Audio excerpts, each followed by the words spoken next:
Hola, ¿qué tal? Buenas tardes. Antes que nada le quería agradecer a Mariela y a toda la comisión por invitarme a contarles un poquitito lo que hicimos los profesionales de la Estación Forestal del INTA de Villa Dolores, formando también un equipo interdisciplinario con profesionales de la Estación Experimental de Manfredi también, un poco para contarles que no... O sea, el trabajo que yo les vengo a mostrar no es que lo hice yo sola, sino que hay mucha gente que está detrás del trabajo.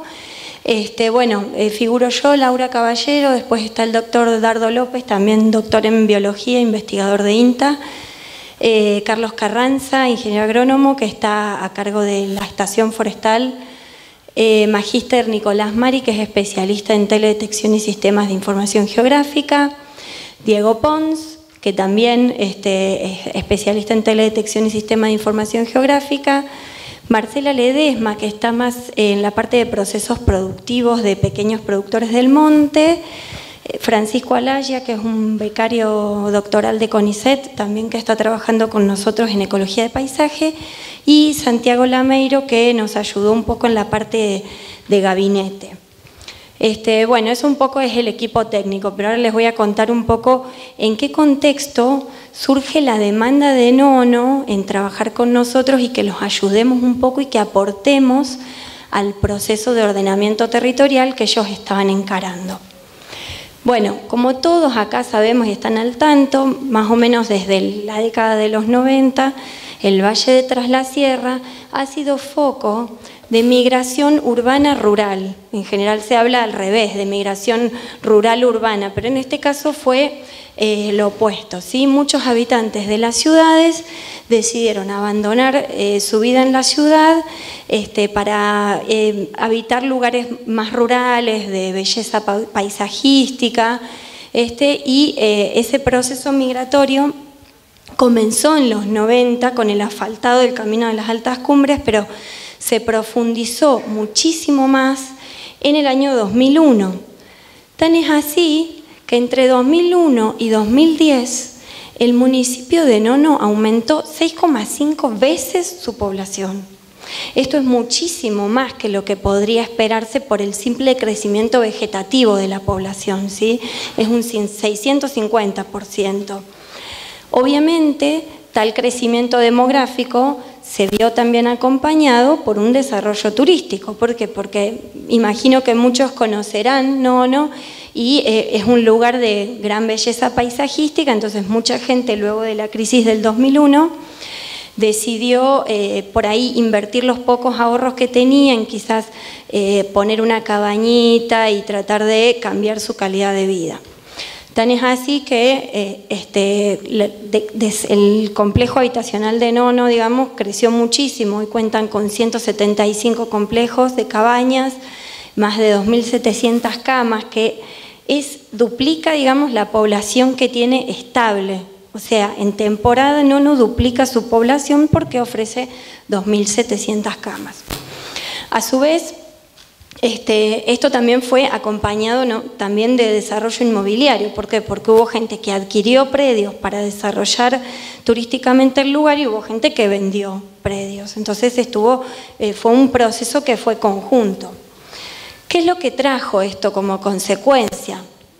Conflictos socioambientales. ¿A qué me refiero cuando digo conflicto socioambiental? En general la definición dice que un conflicto socioambiental es cuando cuando dos o más actores sociales no están de acuerdo en el uso, en la distribución o en el acceso a los recursos naturales. Un ejemplo así como muy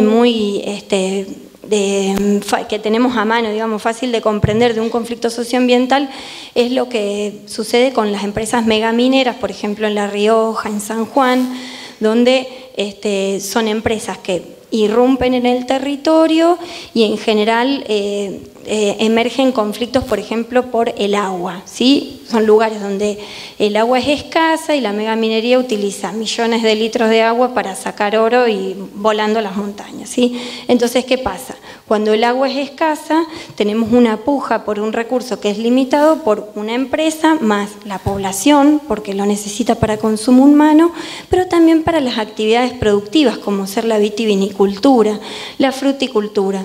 Entonces, ese es un ejemplo claro y didáctico de lo que es un conflicto socioambiental. En el caso de Nono, los conflictos que fueron surgiendo fue que, por ejemplo, Nono antes tenía una población que era predominantemente rural, ganadera, ¿sí? Y, o sea, convivían, digamos, con el principal sustento en la ganadería. Pero con esta afluencia de nuevos pobladores, esto fue cambiando y se fue perdiendo la cultura ganadera y se fue como revalorizando más, o sea, el trabajo, por ejemplo, de la construcción, porque la construcción estuvo tan en auge que la gente, en vez de seguir con la ganadería, decidía vender sus lotes y dedicarse al rubro de la construcción.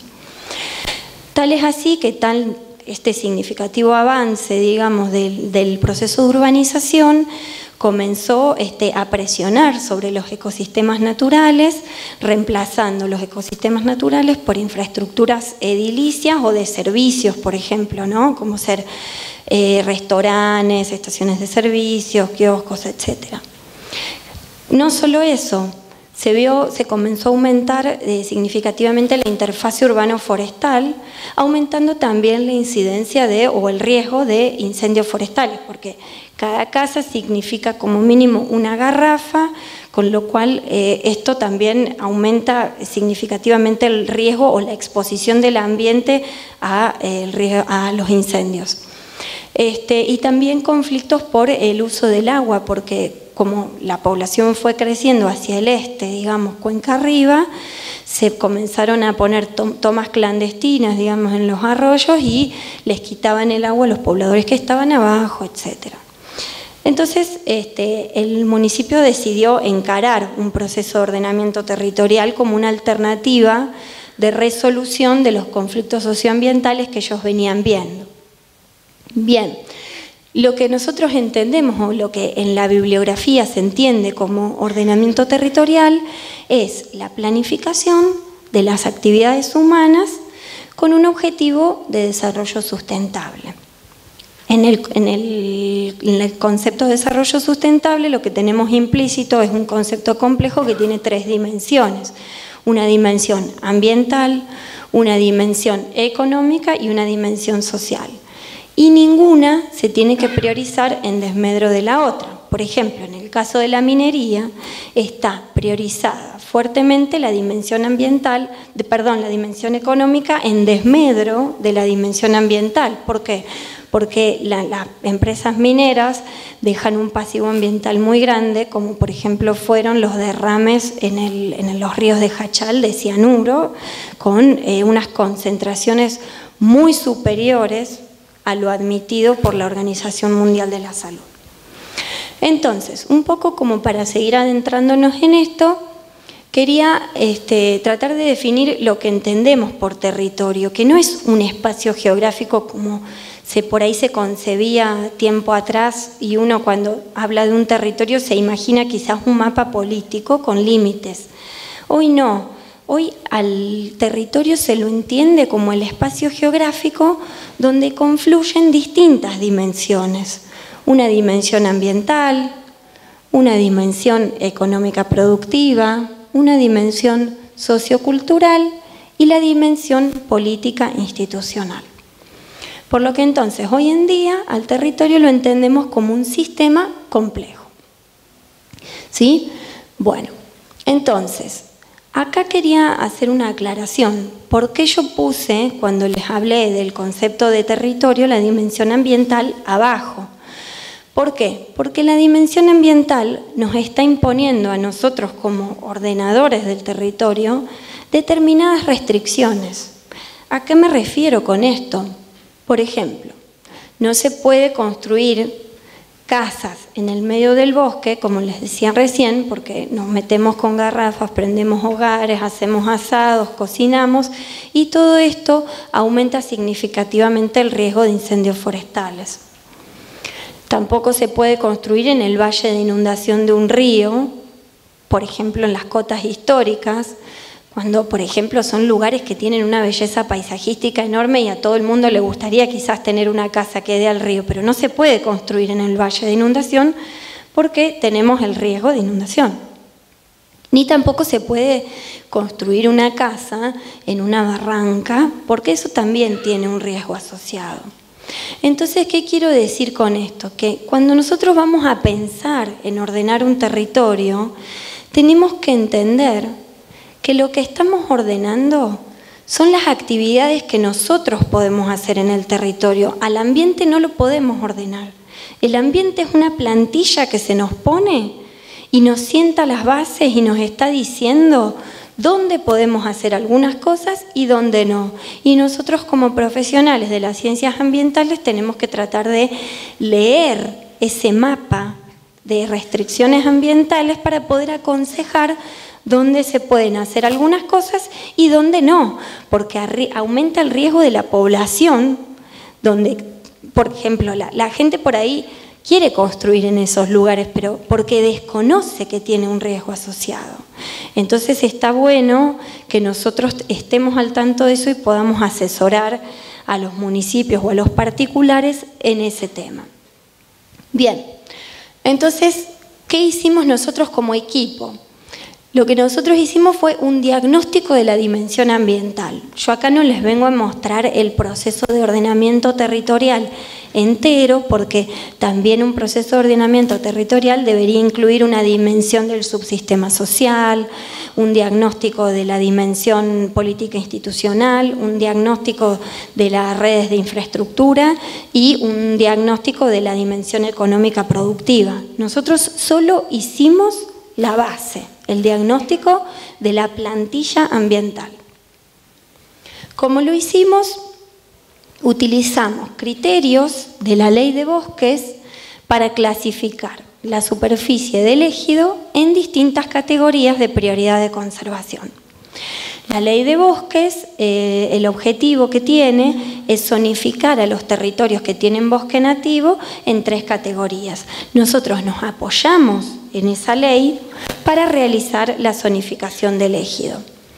¿Por qué utilizamos estos criterios? Porque a nuestro criterio, valga la redundancia, son claves ambientalmente y también se pueden aplicar a otros ecosistemas, porque es una ley que realmente es de vanguardia. Y también, que no está de más aclararlo, porque la mayor parte de la vegetación, no solo del ejido de Nono, sino de todo el noroeste cordobés, en algún momento fueron bosques y actualmente cuentan con relictos de bosques. Entonces nos pareció propicio aplicar los criterios de la Ley de Bosques para zonificar el ejido de Nono. Ahora bien, voy a hacer un paréntesis antes de mostrar todos los resultados para poner un poco en valor lo que son los bosques. Quizás a la mayoría les parezca aburrido y ya lo saben, discúlpenme, porque yo no sabía bien cuál era la audiencia de la Bienal. Bueno, un poco lo que nosotros los científicos le llamamos servicios ambientales, ¿sí? Los servicios ambientales que brindan los bosques son las funciones que nos permiten vivir y aumentan nuestro bienestar, ¿sí? Y se dividen en 3: servicios de provisión, culturales y de regulación y soporte. Los servicios de provisión son los bienes tangibles que podemos obtener, no solo de los bosques, de todos los ecosistemas, como por ejemplo los alimentos, frutos, semillas, carne, hongos, ¿sí? Los materiales para construir, vigas, postes, varillas para alambrados, materiales combustibles para cocinar y calefaccionar, las fibras vegetales y animales para hacer vestimentas y las hierbas medicinales. Esos son claros ejemplos de servicio de provisión. Los servicios culturales ya son más abstractos, ¿sí? Son más intangibles y se asocian con la pertenencia a un lugar, el legado cultural, los espacios de recreación, la belleza paisajística, cómo nosotros cuando nos queremos relajar nos acercamos a un espacio verde o nos vamos de vacaciones, queremos estar en el río. Esos son servicios culturales que nos proveen los bosques. Y los últimos son los de regulación y soporte, como por ejemplo, la emisión de oxígeno es un servicio de regulación. El almacenamiento de gases de efecto invernadero es otro. La descomposición de residuos, el ciclado de nutrientes, la regulación climática, todos son servicios de regulación. Ahora bien, voy a desarrollar un ejemplo muy corto del valor que tienen los servicios de regulación, ¿sí? Para lo que es el bienestar humano, focalizándome en el servicio de regulación hidrológica. Por ejemplo, ante una precipitación, seguro que ya todos saben esto, pero yo lo digo, ante una precipitación los ecosistemas lo que hacen es particionar los flujos, ¿sí? En flujos evaporativos y flujos líquidos, ¿sí? Los flujos líquidos son una buena parte de la precipitación es utilizada por la vegetación, la interceptan las hojas, los troncos y demás, y luego se incorpora al suelo por el proceso de infiltración, ¿sí? Donde puede ser utilizada por las raíces. Lo que no es utilizado por las plantas se va del sistema y pasa a alimentar cuerpos de agua subterráneos, como pueden ser acuíferos, ¿sí? Napas freáticas, vertientes, etc. Hay otra buena parte de los flujos líquidos que no puede ser utilizada por la vegetación o que no es utilizada por la vegetación en el caso de que haya una construcción o el suelo esté impermeabilizado. Entonces, ese flujo líquido abandona el sistema como escurrimiento superficial y pasa a alimentar cuerpos de agua superficiales. Y los flujos evaporativos son, por ejemplo, lo que es absorbido por las raíces de las plantas, es utilizado por la vegetación, que lo transpiran y vuelve a la atmósfera, ¿sí? Entonces, esto es un poco lo que es regulación. Ahora, poniéndole datos duros a esto, por ejemplo, hay un estudio de profesionales del INTA de Marcos Juárez que midieron cómo variaba la infiltración comparando una misma superficie, cultivo de soja, por ejemplo, cuánto era capaz de infiltrar una determinada superficie cultivada con soja. Y ellos registraron que es capaz de infiltrar entre 10 y 20 milímetros por hora. Una misma superficie, pero sembrada con una pastura perenne, que ya está todo el año en el sistema implantada, es capaz de infiltrar 5 veces más que un cultivo de soja.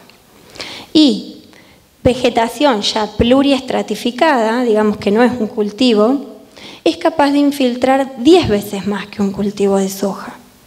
O sea que estos datos ponen en valor cómo puede cambiar la infiltración de acuerdo al tipo de vegetación que nosotros tengamos. En el caso, por ejemplo, de lo que sería urbanismo, nos podríamos acercar más a lo que sería una pastura perenne, todas las partes que son parquizadas y que no tienen ni arbustos ni árboles, por ejemplo, ¿no? Eso sería en cuanto a una parte de los flujos líquidos. Ahora bien, para los flujos evaporativos, otros investigadores de CONICET, pero de la Universidad de San Luis, determinaron que una determinada superficie, pero sembrada con soja, es capaz de evapotranspirar unos 700 milímetros por año.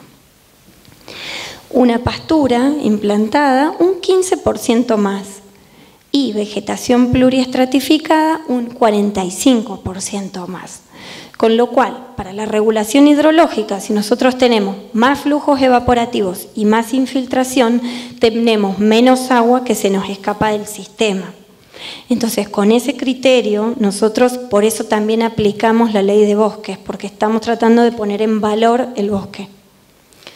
Bueno, ahora bien, ¿cómo se relaciona, por ahí quizás algunos se pregunten, cómo se relaciona el servicio de regulación hidrológica con el ordenamiento territorial? Bueno, Este estudio, seguro que la mayoría de los que están acá ya lo conocen, es un estudio de investigadores de la Universidad Nacional de Córdoba que lo publicaron en el 2004, Gabriel Butcher, y ellos estimaron la cobertura vegetal de todo el área de Sierras Chicas, donde está, bueno, quise apretar esto, donde está Salsipuedes, Río Ceballos, Unquillo y Mendiolaza. Determinaron entonces la cobertura vegetal mediante la interpretación de fotografías aéreas en el año 1970. Y luego hicieron lo mismo, pero ya utilizando imágenes satelitales, porque ya en los 90 teníamos disponibles las imágenes Landsat, para la misma zona, pero en el 97. ¿Sí? Entonces, lo que podemos ver es que en verde se ve el bosque de sierra, en celeste el bosque de llanura pedemontana, en un blanco medio gris los arbustales, los pastizales y los cultivos, y en rosa la urbanización. Como se puede ver, las manchas rosas aumentaron significativamente a expensas de las manchas verdes y celestes. En datos duros, lo que ellos calcularon es que en 27 años la urbanización, o sea, el área urbanizada aumentó un 460%. Y eso fue a expensas de la cobertura de bosque, que a su vez disminuyó un 60%. Bien. Este es el mapa de pérdida de bosque, o sea, lo que hicieron es restar 1970 menos 1997 y en rojo está marcado la pérdida de bosque. Ahora bien, si ustedes ven, todo lo rojo en realidad no coincide mucho con lo rosa de acá. Entonces ellos detectaron que en realidad la mayor parte de la pérdida de bosque en estos 27 años correspondía con los loteos que estaban aprobados en el 97, ¿sí? Todas áreas que estaban sujetas a loteo. Y para lotearlos en general se limpian de monte los terrenos, así que bueno, en general coincide bastante. Ahora bien, vuelvo con esto, digamos, ¿qué tiene que ver esto que yo les estoy mostrando con el Servicio de Regulación Hidrológica? Bueno, la cuestión es que la capacidad de los ecosistemas naturales para brindar servicios ambientales no es infinita. Si nosotros los sacamos, estamos perdiendo esos servicios. Entonces, su reemplazo desmedido puede traer consecuencias no deseadas a nivel regional. ¿Qué pasó? En el 2015, toda esa zona sufrió todas las inundaciones de las cuales nos contaba Virginia, ¿sí? Que fueron drásticas, ¿sí? Entonces, ese reemplazo desmedido, años más tarde, nos trajo que todos los flujos líquidos y evaporativos que perdimos se fueron cuenca abajo a provocar destrozos. Entonces, la lectura que podemos hacer de esto, o de que nos tiene que servir como experiencia, es que la sumatoria de la toma de decisiones a nivel individual, en conjunto con la ausencia de mecanismos de regulación, provocó consecuencias drásticas a nivel regional. ¿Qué quiero decir esto? Que yo, como comprador de un terreno, ¿cómo voy a saber que estoy afectando la capacidad del bosque de brindar servicios? ¿Cómo voy a saber que estoy afectando al pueblo que está cuenca abajo?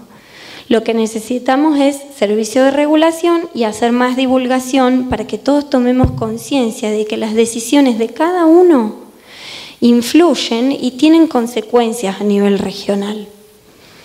Entonces, una alternativa para esto es regular el uso y la ocupación del territorio. ¿Cómo pensamos el ordenamiento ambiental de Nono entonces?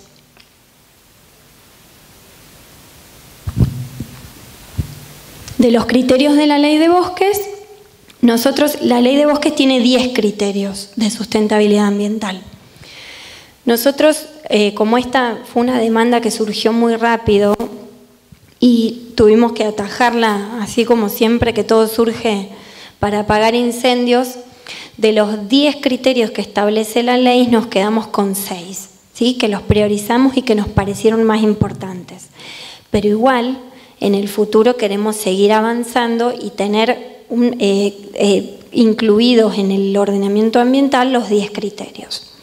Bueno, entonces teníamos los 10 criterios de la Ley de Bosques, los que hicimos fue priorizar, de esos nos quedamos con 6 y a esos 6 los jerarquizamos, quiere decir, los ordenamos de más importante a menos importante para nosotros. Por ejemplo, hay un criterio de la Ley de Bosques que es el criterio que se llama el número 9, que nosotros los pusimos como primero, que es el potencial de conservación de cuencas, que a su vez lo dividimos en 2, entonces ustedes ahora lo van a ver como 2 criterios independientes, pero responden a uno de la Ley de Bosques. ¿Sí? Entonces lo dividimos en 2 y establecimos riesgo de erosión e inundación y el mismo que apunta a la conservación de cuencas, pero a la provisión de agua en cantidad y calidad. El tercero, que se refiere a los relictos de bosque, como para ponerlos en valor porque proveen servicios ecosistémicos y hábitat para las comunidades vegetales y animales. El cuarto es el estado de conservación de los ecosistemas naturales. El quinto es la vinculación con áreas protegidas existentes y su integración regional. Y el sexto es la vinculación de los relictos de bosque con otras comunidades naturales, como pueden ser matorrales, pastizales, etc. Entonces, ¿qué hicimos? Elaboramos, utilizando información de distintas fuentes, de relevamientos de campo y demás, un mapa por criterio, ¿sí? Un mapa que nos indique el riesgo de erosión, otro mapa que nos indique el potencial de conservación de cuencas, otro los relictos de bosque, otro el estado de conservación, otro la vinculación con las áreas naturales protegidas y otro la transición entre ecosistemas.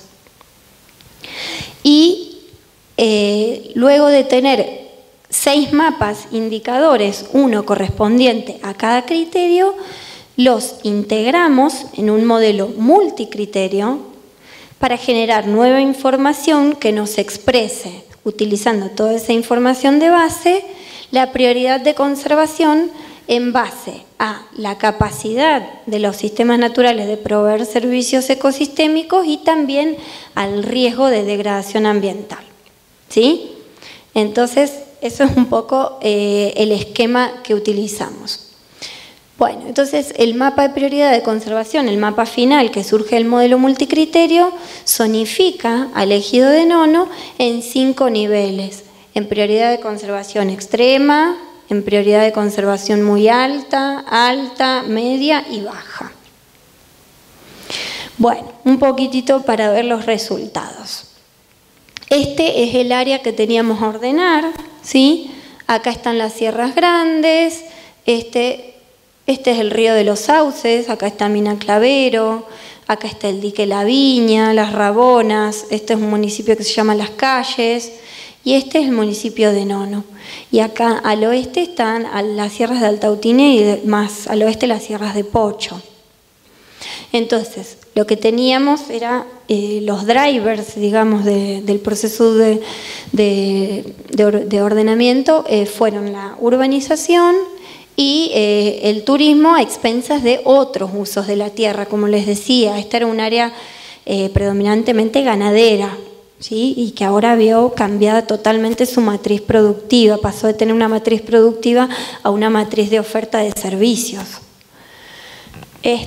Bueno, entonces la Ley de Bosques dice, en el criterio 9, que nosotros lo consideramos como primer criterio, potencial de conservación de cuencas, que hay que determinar áreas con diferente grado de susceptibilidad a la erosión hídrica. Por ejemplo, áreas de gran superficie con pendientes superiores al 5%. Bueno, entonces, ¿qué hicimos para elaborar el mapa indicador correspondiente a este criterio? Categorizamos el territorio en base a la pendiente, ¿sí? Entonces lo dividimos en 4 categorías. Áreas con pendientes superiores al 10% con un alto riesgo de erosión, áreas con pendiente entre 5 y 10%, ¿sí? El 5% es un umbral que está marcado por la Ley de Bosques. Áreas con pendiente entre 3 y 5% y áreas con pendientes menores al 3%, que ahora en el mapa las van a ver que nosotros las dejamos como que sujetas a la valoración por el resto de los criterios. O sea que las áreas con pendientes menores al 3% no tienen peso en el modelo multicriterio. Bueno, este es el mapa que obtuvimos. Como pueden ver, en rojo están las áreas de más de 10% de pendiente, en naranja entre 5 y 10, en amarillo entre 3 y 5 y en blanco las menores a 3. Bueno, como se ve en el mapa, Nono tiene una topografía marcadamente ondulada y un relieve montañoso que lo hace bastante susceptible a la erosión hídrica. ¿Sí? Tan es así que un 65% de la superficie de todo el ejido tiene pendientes mayores al 5%. Y la mitad de ese 65% tiene pendientes mayores al 10%, que es bastante significativo. Un 18% tiene unas pendientes que varían entre 3 y 5% y el 16% restante, que está en blanco, tiene pendientes menores al 3%, se ubican sobre todo en el valle del río de los Sauces y un poco acá hacia el oeste. Bueno, con respecto al criterio 2, que en realidad sigue desprendiéndose del mismo criterio de la ley de bosques, también dice la ley que hay que determinar áreas con una posición estratégica para asegurar la provisión de agua en cantidad y calidad necesarias. ¿Qué quieren decir con esto? Las nacientes, los bordes de cauces de agua permanentes y transitorios, las áreas de recarga de acuíferos o los sitios humedales o Ramsar. Entonces, para elaborar el mapa indicador correspondiente a este criterio, lo que hicimos fue categorizar a los cursos de agua en base a la superficie de la cuenca portante y al flujo, ¿sí? Los clasificamos en 4 clases, ¿sí? Por ejemplo, los de clase 1 son los más importantes porque tienen una superficie de captación de agua de más de 2.000 hectáreas y un flujo permanente. En esta clase cae el río de los Sauces, ¿sí? Que alimenta de agua no solo a Mina Clavero, sino que a Nono, a las Rabonas, a los Hornillos y a las Rosas. Los cauces de clase 2 tienen una cuenca de entre 200 y 2.000 hectáreas y un flujo mayor a 6 meses al año. Los de clase 3 entre 20 y 200 hectáreas y un flujo menor a 6 meses al año. Y los de clase 4, una superficie de captación de agua de menor a 20 hectáreas con un flujo de agua luego de una lluvia. Una vez clasificados los cauces que surcan el ejido de Nono, lo que hicimos fue agregarles un área de amortiguación a ambos lados, ¿sí? Para ello, lo que recomendamos es hacer una zona que sea una faja de protección estricta, que sea aledaña a los cursos de agua, más un área de amortiguación que la vamos a llamar zona de manejo de cauce. La de protección estricta sería zona de reserva de ribera y la de amortiguación zona de manejo de cauce. Pero no les asignamos a todas el mismo ancho. El ancho varía en función de la clase, porque no vamos a proteger con la misma fortaleza un cauce que crece después de una lluvia con un cauce que le brinda agua a 4 asentamientos urbanos.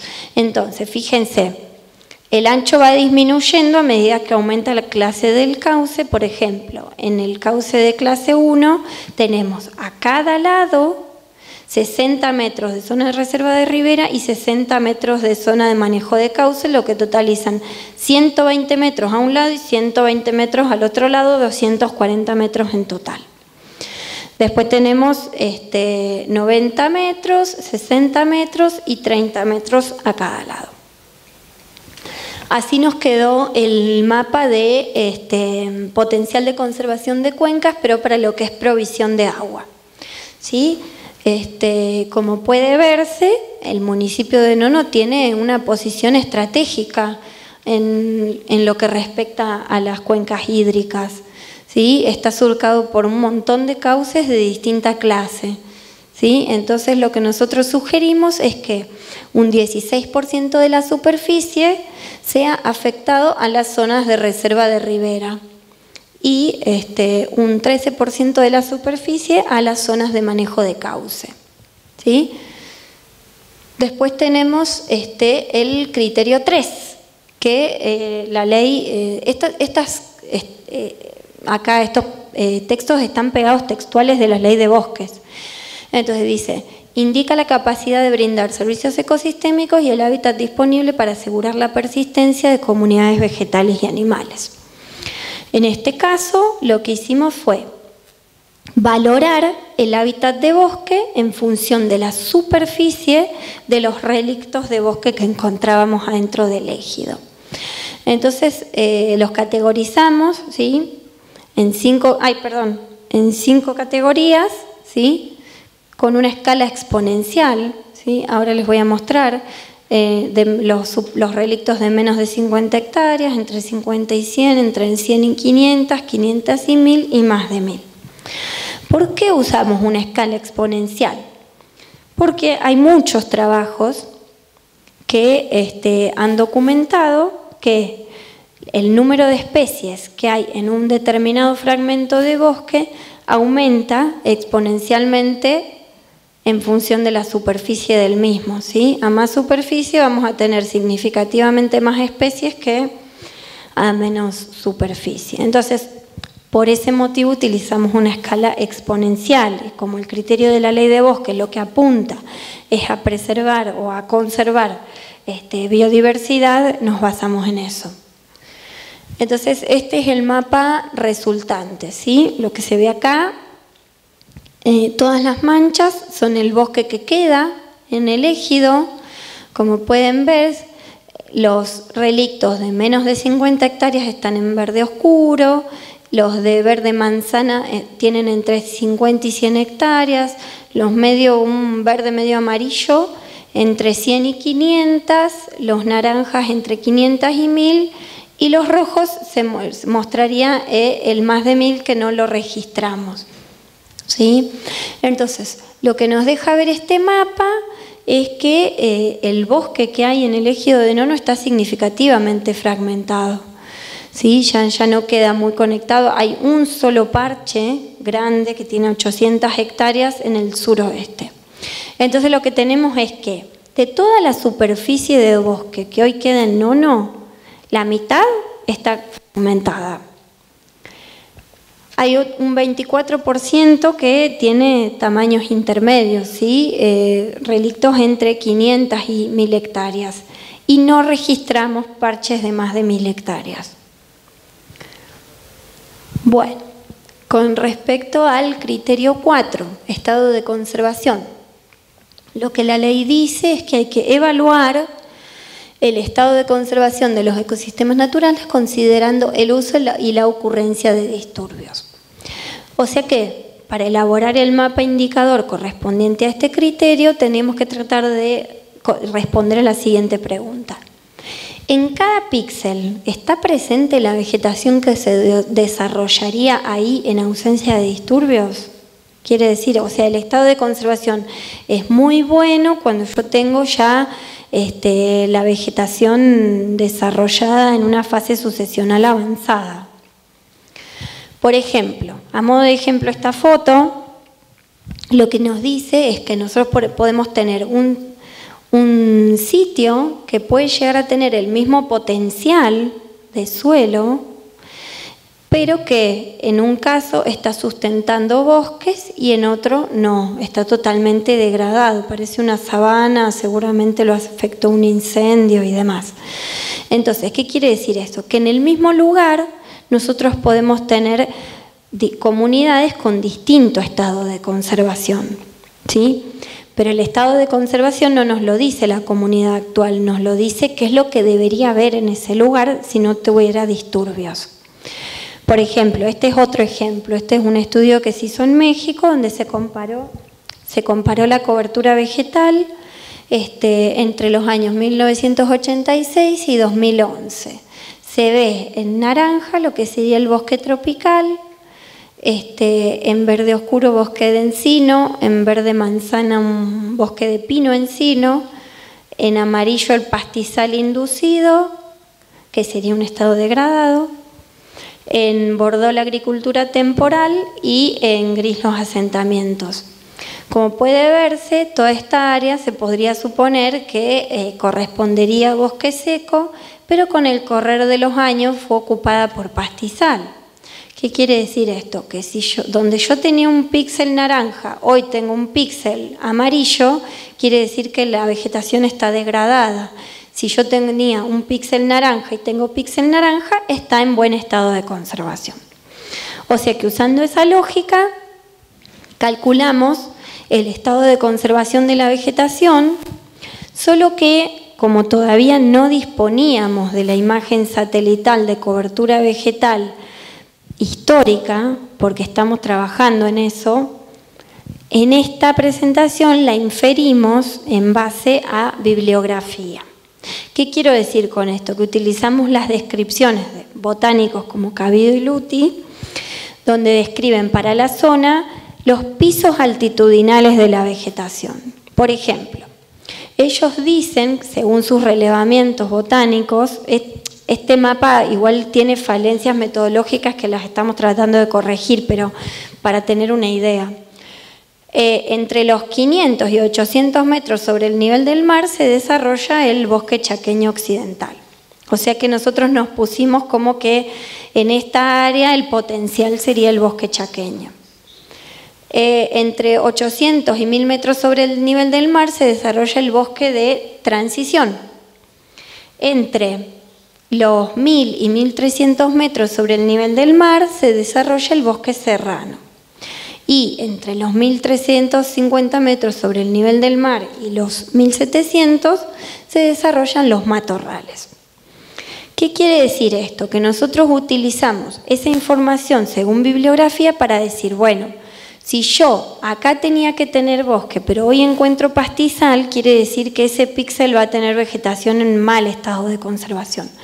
Pero si yo encuentro matorral donde tendría que haber matorral, está en buen estado de conservación. Si yo encuentro matorral acá, no.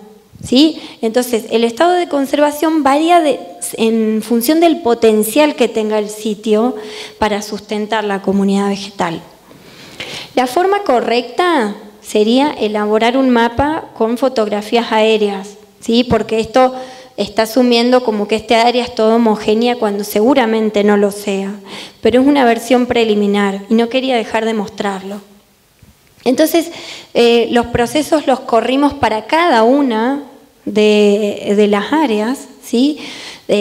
Infiriendo la degradación o no de la comunidad en función del potencial. Y obtuvimos este mapa. Después juntamos cada una de las subáreas y nos dio este mapa. Entonces, en este mapa tenemos en rojo estado de conservación muy bajo, en naranja bajo, en amarillo medio, en ese verde clarito alto y en verde oscuro muy alto. En negro están las sombras, en rojo está lo que fue afectado por fuego, celeste agua y gris roquedales. Bueno, lo que se ve acá es que en el ejido de Nono la mayoría de la vegetación estaría en un estadio medio de conservación, ¿sí? Por ejemplo, fíjense, un 54% de la superficie, o sea, la mitad del territorio que nosotros analizamos tiene vegetación en un estado medio de conservación, que posiblemente corresponda a que encontramos matorrales donde debería haber bosque. En un 21% de la superficie encontramos ya comunidades vegetales con un estado de conservación bajo o muy bajo. Y en un 23% comunidades en estado de conservación muy alto, ¿sí? Que esto coincide, por ejemplo, con el único relicto de bosque que había de gran superficie. ¿Sí? En general están en los lugares donde todavía la urbanización no avanzó tan significativamente y en lugares más escarpados. Bueno, con respecto al criterio 5, la vinculación con áreas protegidas existentes e integración regional. La Ley de Bosques dice que las zonas cercanas o vinculadas a áreas protegidas de jurisdicción nacional o provincial, como así también a monumentos naturales, aumenta su valor de conservación. Entonces lo que hicimos fue tratar de diseñar algún que otro corredor biológico para intentar conectar la Pampa de Achala, que es la reserva hídrica, con las sierras de Altautina, y más hacia el oeste podría conectarse con la reserva de Chancaní. ¿Sí? Estos serían lo que nosotros tuvimos como premisa, es que los cursos de agua de por sí ya son corredores naturales que permiten conectar distintos ambientes a las especies de fauna silvestre. Entonces, dado que el ejido de Nono está surcado por un montón de cursos de agua, decidimos que los corredores podrían ir por ahí. Entonces lo que hicimos fue, seleccionamos los cursos de agua de clase 1 y 2, porque ya los 3 y 4 era como demasiado, no tenía sentido.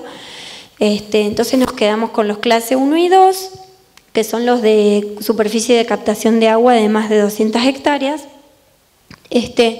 y les asignamos un núcleo estricto de 200 metros a cada lado del curso de agua, con un área de amortiguación de 300 metros que suman 1000, si uno suma a ambos lados.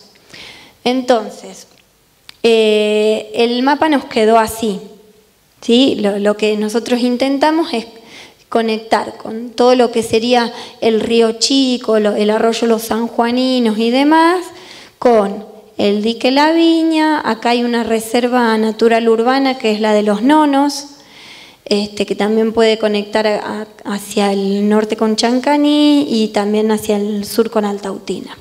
Así que así nos quedó el mapa de corredores. ¿Sí? Entonces hacia el este Pampa de Achala y hacia el oeste Altautina. Y ahí están los Nonos. Bueno, esa bibliografía es la que usamos para determinarlo. Bueno, y ya yendo al criterio 6, que es vinculación con otras comunidades naturales, la ley dice que la vinculación entre parches de bosques y otras comunidades naturales es fundamental. ¿Por qué? Porque nos permite conservar gradientes ecológicos, o lo que se conoce en ecología como los ecotonos, ¿sí? Las zonas de transición. En general, está súper estudiado que en la transición entre dos comunidades vegetales distintas se encuentra mayor biodiversidad porque se comparten especies de la comunidad 1 con la comunidad 2. Por ejemplo, en este caso, en la transición de bosque a pastizal, el ecotono, que sería la zona de transición entre las dos comunidades, seguramente va a tener especies de la comunidad del bosque y especies del pastizal.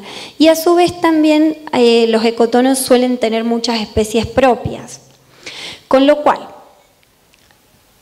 hacer fajas de amortiguación alrededor de los relictos de bosque nos permite cumplir dos funciones. Uno es que le ponemos un área de amortiguación al bosque para facilitar su protección efectiva. Y la segunda es que estamos conservando el ecotono. Entonces, bueno, ese es un típico dibujo de lo que sería cómo aumenta el número de especies en el ecotono entre dos comunidades distintas. Bueno, entonces lo que hicimos fue hacerles anillos de distintos anchos, ¿sí? Que después, en el modelo multicriterio, los vamos a valorar de distintas formas. Les vamos a poner más peso a los que están más próximos a los bosques y menos peso a los que están más lejos.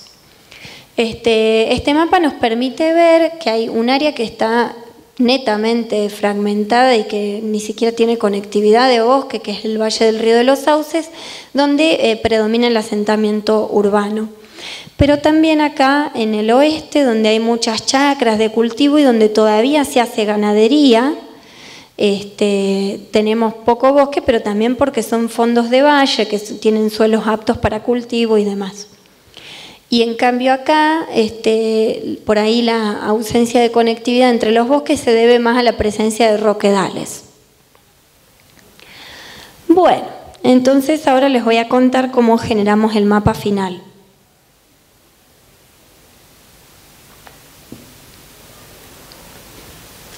Tenemos los mapas correspondientes a los 6 criterios.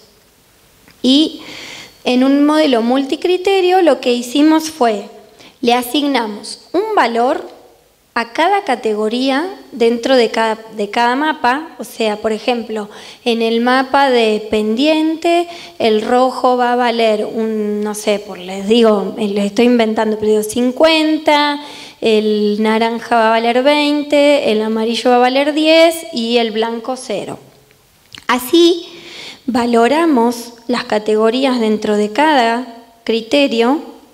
Y entonces, píxel a píxel, después sumamos para obtener un valor final que nos integra toda la información. Entonces, el resultado final está teniendo un valor que depende de la suma de todos los criterios. ¿Sí? Entonces, bueno, acá esto es más didáctico. Fíjense, lo que hice acá es decir, bueno, yo tengo para el mismo píxel voy a tener un determinado valor que puede ser A para el criterio 1, un determinado valor que puede ser B para el criterio 2, así con todos, y después lo integramos en un modelo multicriterio que lo hicimos con una herramienta de SIG, sumamos todos los valores de cada píxel.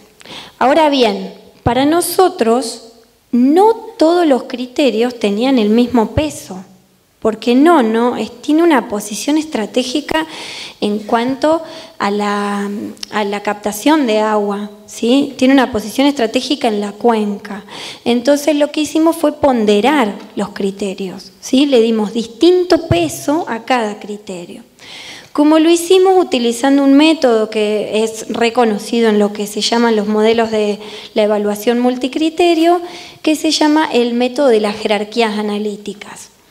Lo que se hace es, se valora con una escala cualitativa, por ejemplo, cada criterio con cada uno, o sea, se valoran entre pares de criterios.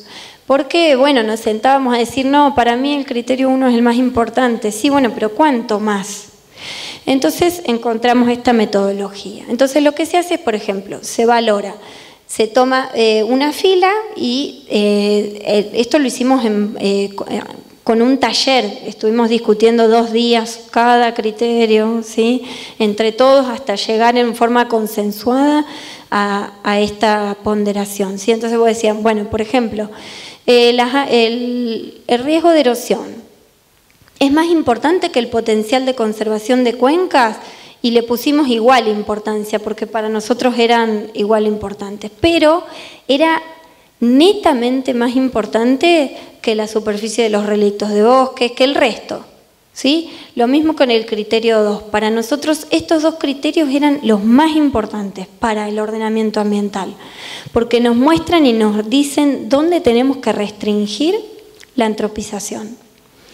Y bueno, y el resto fuimos avanzando hasta que obtuvimos el peso ponderado. Como ven, estos 2 tienen el mismo peso, y después sigue el de superficie de relictos de bosque, el de estado de conservación, el de vinculación y el de los ecotonos y la zona de transición. Entonces, la fórmula final quedó: la prioridad de conservación va a ser igual al peso del criterio 1 por el valor del píxel. Peso del criterio 2 por el valor del píxel, así. Los valores de cada categoría dentro de cada criterio los establecimos con las mismas matrices, ¿sí? Par a par. 5% dependiente contra 10% dependiente, 5% dependiente contra 3 a 5, así.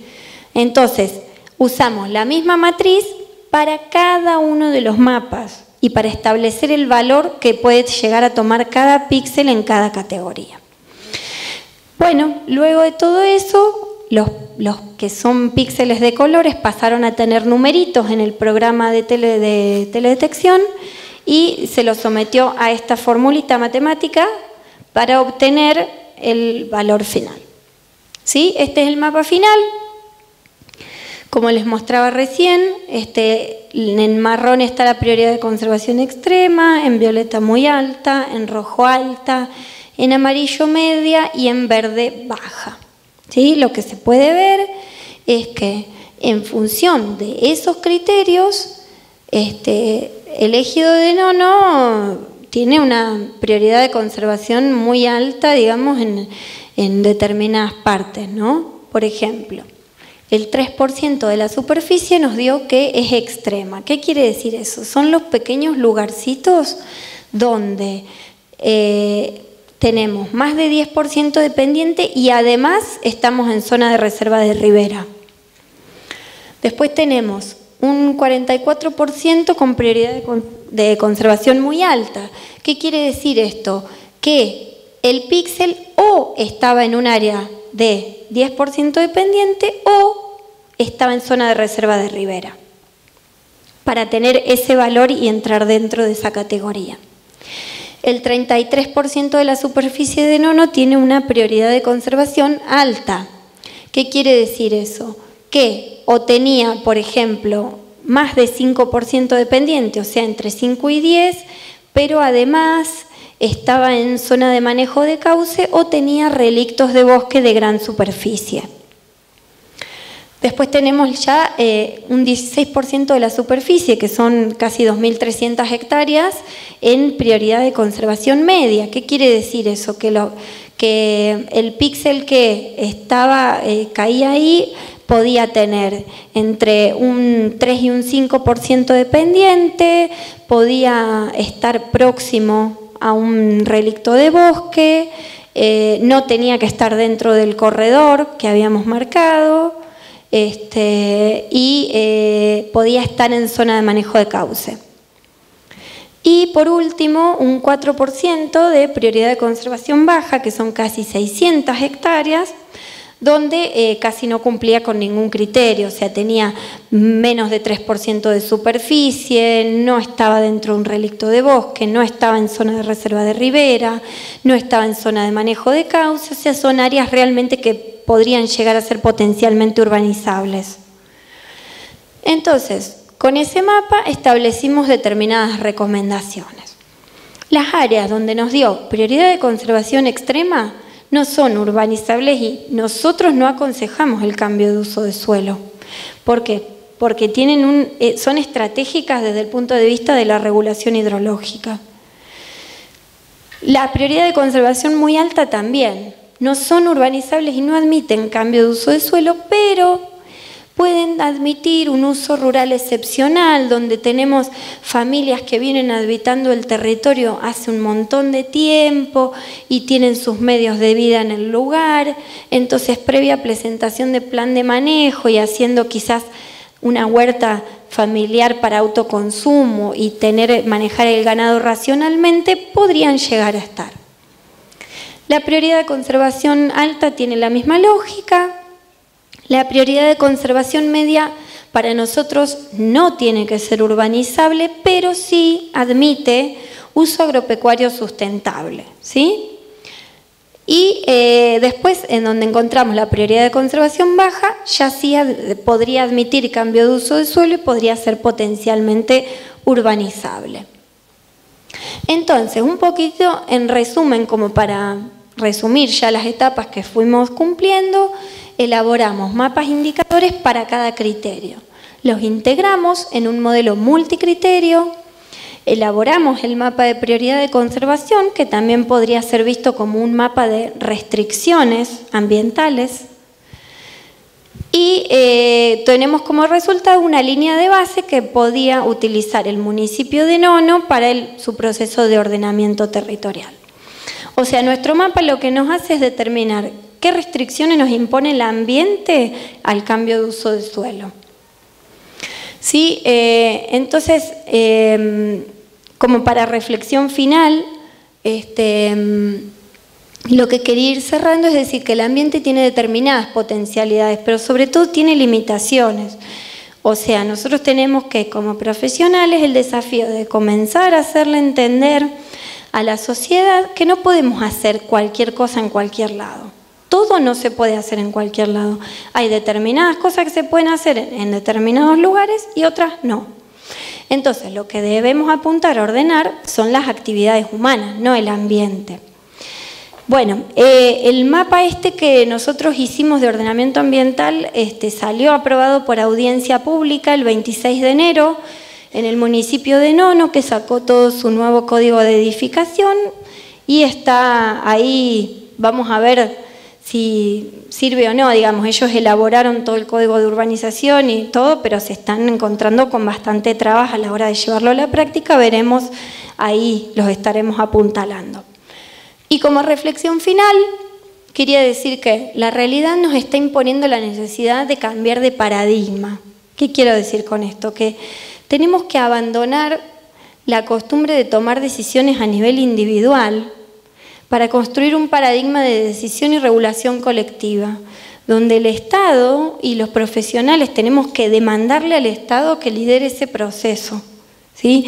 Nosotros es como que siempre pensamos que podemos ser la excepción, decir, bueno, yo solo saco este arbolito, yo solo saco el arbustito, pero si todos pensamos de la misma forma, terminamos sacando el bosque. Entonces, la idea es tratar de empezar a hacerle entender como profesionales a la gente, sobre todo como paisajistas, que el monte nativo, que el arbustal tienen un valor, regulan el microclima, regulan hidrológicamente la zona. Entonces, ese es nuestro desafío, comenzar a mirar nuestras decisiones y nuestras intervenciones a nivel de paisaje. Por eso me pareció fantástico la idea de esta bienal, abandonar la mirada a escala de lote o de terreno para pasar a una mirada de paisaje y tomar conciencia de la suma de las decisiones individuales puede realmente tener impactos no previstos a nivel de paisaje.